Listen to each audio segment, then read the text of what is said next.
O presidente da China, Xi Jinping, realiza visitas de Estado à França, Sérvia e Hungria entre os dias 5 e 10 de maio.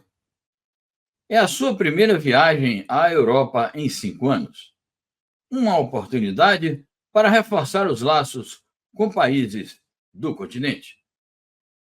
As visitas de Estado do presidente chinês a países europeus despertam interesse na China, nos países visitados e em todo o Ocidente.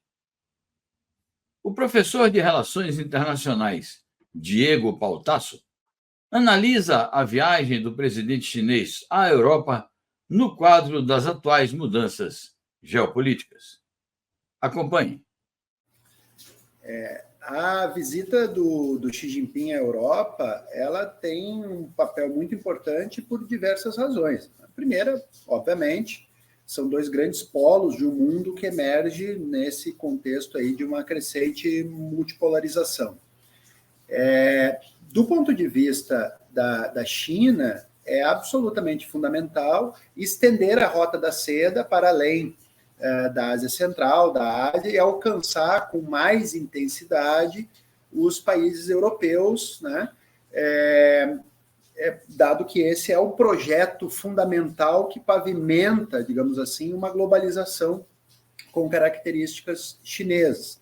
Do ponto de vista da Europa, é bom lembrar que a Europa está com uma economia estagnada, uma situação muito piorada por conta da guerra da Ucrânia, né, na guerra na Ucrânia, que tem sido, em grande medida, decorrência da submissão da política europeia aos interesses de Washington. E isso tem impactado no aumento do custo da energia, na restrição de mercados externos, na imposição de sanções a países importantes, como a Rússia, né? E volta e meia a Europa está, de alguma medida, sofrendo o rebatimento das pressões americanas, por exemplo, no caso das restrições à exportação de chip da empresa holandesa que produz máquinas, no caso da proibição de que a Huawei estabeleça redes de 5G no mercado europeu.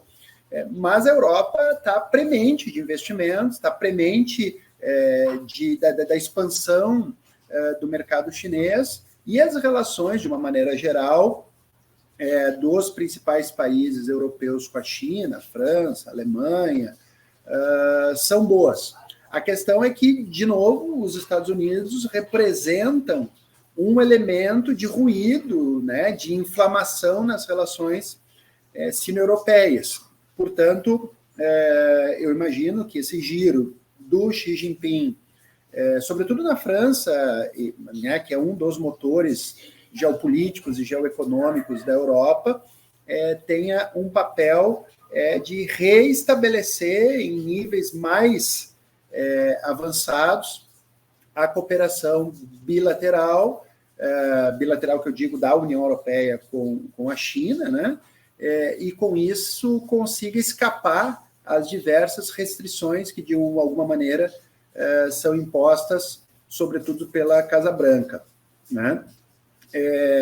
Os Estados Unidos, além de impor situações que são pesadas, difíceis e com consequências adversas para a Europa, já não é mais, como no passado, um mercado com capacidade de investir, de promover o desenvolvimento, já não é mais o mercado capaz de puxar o desenvolvimento europeu.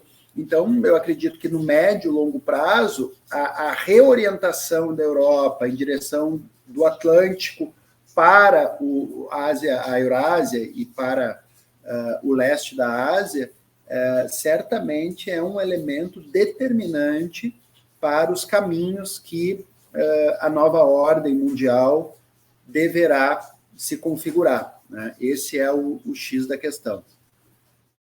O geógrafo e mestre em Estado, Governo e Políticas Públicas, Milton Pomar, destaca alguns problemas que a Europa está enfrentando na nova situação internacional. E também discorre sobre as relações entre a China e países europeus. Acho que o importante nessa aproximação, nessas viagens do presidente Xi Jinping à Europa, é a gente entender como é que fica a relação da União Europeia com a China, não só na questão comercial, quer dizer, em tudo o que está hoje em disputa, em debate no mundo, né?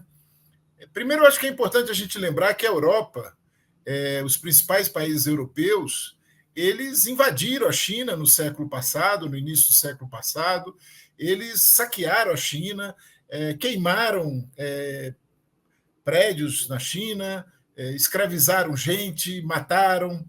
Então, assim, existe um passivo europeu, não só na China, mas em outros países da Ásia, da África, que hoje os europeus fingem de conta que não aconteceu.